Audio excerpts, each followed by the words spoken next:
Nos vamos rápidamente hasta Uruguay. Paula Barquet nos cuenta más información.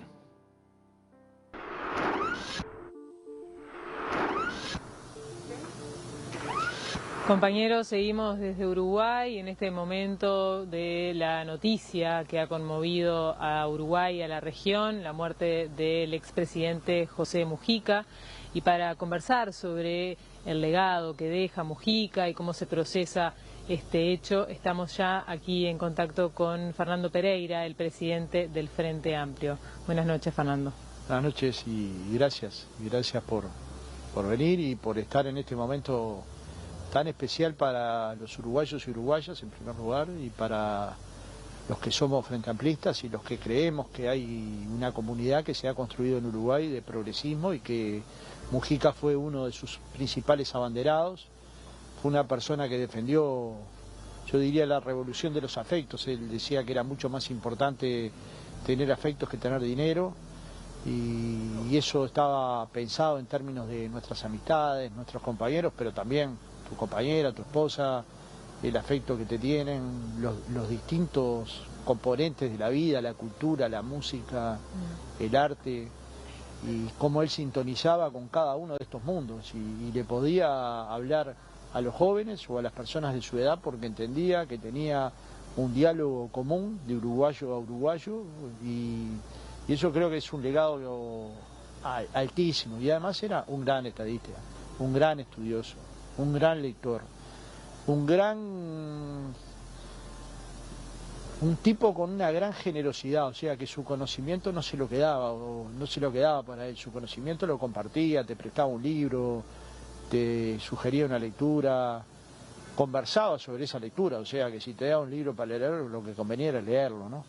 Porque luego no es que lo iba a dejar porque te prestó el libro, te iba a preguntar sobre el contenido y sobre si compartías y esos son dilemas que se nos fueron construyendo para la construcción de nuevos liderazgos. En sí mismo, cuando Mujica dice una tarea que nosotros tenemos es dejar relevos, y que él creía que había dejado una cantidad importante de relevos en todos lados, yo confieso que creo que es real, que hace un año cuando se anunció su enfermedad, yo pude verlo junto con otros compañeros el día de su cumpleaños, el 20 de mayo, y nos planteó esta situación y nos dijo que estaba convencido que tanto en el Frente Amplio como en su organización, el MPP, habían quedado relevos suficientes como para de alguna manera conducir una fuerza política que acaba de ganar el gobierno, que acaba de ser la fuerza más votada en 4 elecciones consecutivas, y eso él lo vivía con mucha pasión, con mucha ternura, con mucho amor. Yo le debo mucho a Pepe, pero no le debo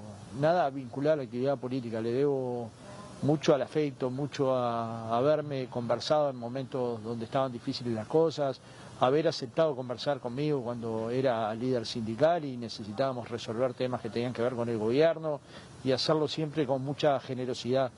Esos amores no se olvidan, esos afectos no se olvidan, el alma siempre queda agradecida con haberlo conocido durante tantas décadas y al mismo tiempo haber recibido afecto, compromisos, conversaciones, lealtades, silencios que nos llevaremos los dos, y también un compromiso de seguir peleando por los más débiles, de seguir construyendo un proyecto que valga la pena de sociedad, de seguir pensando colectivamente, que era una de las cosas que él insistía mucho: nadie piensa bien cuando piensa solo.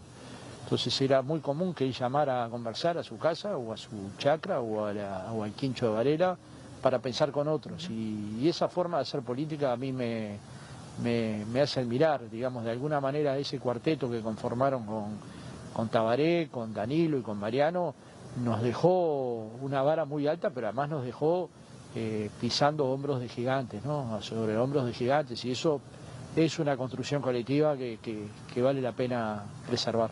Dentro de Uruguay su presidencia tuvo sus claroscuros, hubo polémicas en relación a su gestión, pero fuera de fronteras es un referente de muchísima gente a nivel de la región y a nivel del mundo. ¿Por qué crees que ocurrió esto? Bueno, en primer lugar sigue siendo el uruguayo más popular, o sea, cualquier encuesta de opinión que uno lea cuando miden líderes es la persona más conocida de Uruguay. Y obviamente es el uruguayo más conocido en el mundo de la política. y obviamente tuvo una presidencia que habrá tenido claroscuros, pero tuvo un crecimiento salarial como ningún otro quinquenio de la historia del país, siguiendo el proceso de crecimiento que había inaugurado Tabaré Vázquez, y invirtió muchísimo en el desarrollo nacional, construyó leyes de vanguardia en la nueva agenda de derechos. Siempre puede, obviamente, quedar debate sobre cosas que se pudieron hacer mejor, pero no hay dudas que fue, para mi gusto, no hay dudas que fue un presidente que marcó al Uruguay y marcó al Uruguay en el mundo, porque siguió siendo la misma persona, porque siguió siendo la misma persona que te abrazaba, que lo encontrabas como presidente escuchando a Dolina en el teatro o escuchando a Larrañaga Carrero en algún espectáculo, siguió siendo el mismo compañero que te atendía igual que cualquier día y haciéndolo de manera muy sencilla, sin creérsela, y eso en el Uruguay eso se valora mucho, ¿no? Y creo que en el mundo los discursos que él ha generado en torno al humanismo, a la necesidad de proteger a la humanidad, de privilegiar aquellos valores y principios que de alguna manera construyen solidaridad, que construyen una mejor forma de convivir, fueron una forma de vivir fuera del país y dentro del país. Él participó de todos los encuentros con los expresidentes y lo hizo como forma de mostrar que se puede convivir en nuestra república independientemente de pensar distintos, y que no conviene hostigarnos entre nosotros sino discrepar políticamente entre nosotros. Yo creo que esos son legados increíblemente importantes. Dado el largo periplo de su enfermedad, hubo tiempo de despedirlo. ¿Fue la despedida que se merecía José Mujica? Yo pienso que sí, en el acto del 26 de marzo, con muchos amigos de él, que hablamos con mucho tiempo, como la murga Garrate Catalina, que era su murga preferida, era su murga. Ellos mismos bromaban que era la murga del Pepe.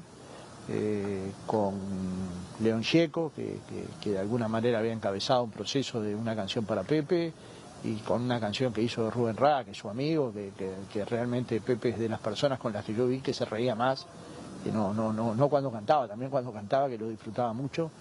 De hecho, en el último cumpleaños vi yo un recital de Rada y Mario Guerrero y los hermanos de la Catalina, los hermanos Cardoso y cantores de tango y Gustavo Pontemurro, o sea, y Lucía me decía, juntar toda esta gente debe ser caro, ¿no? Y todos iban por cariño a Pepe, y bueno, son las cosas que Pepe construyó y que estos músicos y grandes artistas de Uruguay pudieron construir. Entonces, hay muchas historias vinculadas a la política y a sus ideas, y a la idea de un mundo mejor, y a sus ideas vinculadas a la liberación, y a sus ideas vinculadas al socialismo. Hay muchas ideas políticas contemporáneas vinculadas a la integración, al posicionamiento uruguayo, pero también hay muchas historias de amor que vale la pena guardar. Y las historias de amor son siempre permanentes, esas son permanentes. Las otras pueden revisarse. Estas historias de amor, estos abrazos, estas caricias, siempre van a quedar. Yo me reía mucho con mi esposa porque llegué a mi casa con un maple de huevos y me decía, ¿dónde estuviste? ¿Estuviste en lo de Pepe? Y digo, sí, estuve en lo de Pepe, y de la casa de Pepe no te vas sin algo. O era un morrones, o era una salsa de tomate estupenda que hace Lucía, o eran huevos, o eran tomates orgánicos, que son los tomates más sabrosos que puede haber en el mundo. Entonces, estas pequeñas historias de amor que pueden verse como hechos menores en la política, para mi vida han sido gigantescas, para lo que yo siento como dirigente político, que tengo que guardar sensatez y al mismo tiempo pensar cada palabra. No puedo dejar de emocionarme con lo que ese tipo fue capaz de darme. Que no es proponerme para presidente del Frente Amplio, que me propusieron otros, él también, sino haberme dejado entrar en su vida, haberme dejado compartir largos momentos, haberme permitido a mí y a mi esposa compartir cumpleaños y permitirnos conversar y poder aprender y animarse a discutir con alguien que finalmente había hecho poca política partidaria. Mi historia había sido vinculada a la política, pero sindical, y son distintas. No quiere decir que haga sindicalismo no haga política, porque yo soy consciente que hace política, pero no hace política partidaria. Y bueno, él me dio muchas oportunidades, pero yo no agradezco tanto las oportunidades políticas, que algún dolor de cabeza me dan, sino las oportunidades de haber podido compartir tantos años conversaciones tan profundas y tan humanistas, esto de gastar el tiempo disfrutando.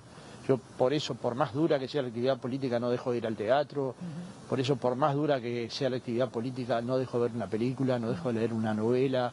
Me parece que uno se puede tentar a pensar que cuando llega a determinado lugar de la política, eso es lo único que tiene que hacer, y si pierde el amor, y si pierde el contacto con la cultura, y si pierde el contacto con los artistas, finalmente se está perdiendo la vida, y la vida es de un valor increíble. Fernando, la despedida que se va a hacer a partir de mañana, contanos los detalles, cómo se va a procesar. Bueno, sale de Torre Ejecutiva a las 10 de la mañana, va al local del MLN en la calle Tristán Narvaja, viene acá, a la sede del Frente Amplio, va al local del MP, acá atrás en la calle Mercedes, y luego de ahí marcha por Avenida Libertador hasta el Palacio Legislativo, donde se va a hacer el sepelio y la despedida final. Eso va a durar todo el día y bueno, tendremos tiempo después de pensar y de reflexionar sobre su legado político, y tendremos tiempo también de hacer homenajes cuando ya no está. Los que le pudimos hacer cuando estaba vivo fueron imponentes, ya le digo, ese día de la Explanada estaba repleto, cuidamos muchos detalles para que pasara lo mejor posible, y soy consciente, porque lo conversé con él, que lo disfrutó. Más allá de que se enojaba un poco con que le hicieran homenajes, disfrutó enormemente escuchar a Rada y escuchar a Garrote Catalina y escuchar a Leyeco. ¿La gente lo va a poder ir a despedir mañana? Sí, todo el horario, al Palacio Legislativo por la entrada principal. Bien, América Latina, escuchamos las palabras de Fernando Pereira, el presidente de Frente Amplio. Mañana una cobertura especial acá en DNews, usted no se la puede perder. Para mí ha sido un grato honor, la invitación es para usted, pase una buena noche, cuídese, usted se lo merece.